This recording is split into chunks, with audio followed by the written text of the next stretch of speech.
Hi, and welcome to Virtual Construction Assistant's weekly tips and tricks for your office system. Our tip for today is about using Outlook Dictation. Outlook Dictation is a quick and easy way to draft emails, send replies, and capture the tone you're going for. Imagine how much your productivity would increase with a dictation program supported and developed by Microsoft Office. Amazing, right? Here's how. First, open your Outlook. Start a new email and go to Message and click Dictate. There is a microphone icon that will appear. Wait for it to turn on to be sure it started listening. Speak clearly. For example, hi, comma. Next line. I hope this email finds you well, period. Next line.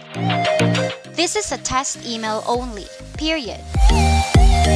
Outlook should transcribe everything you say in the email. You can also say period to end the sentence and next line, which has the same effect as pressing the enter key. Click the microphone if you want to turn off dictation.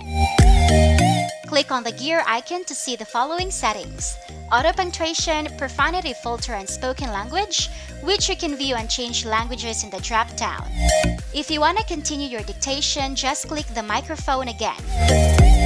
When you're done, say send email and the application will display a confirmation dialog.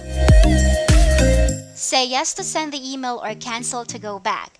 I'm gonna say yes to this. As you can see, the email we created a while ago was successfully sent. You can also use dictation if you're going to reply to an email just like this. If you're done, click the X icon to close dictation and send your email reply. Isn't it amazing? You can definitely send and reply to an email without using your keyboard. That's all for today. See you again next week for another tips and tricks.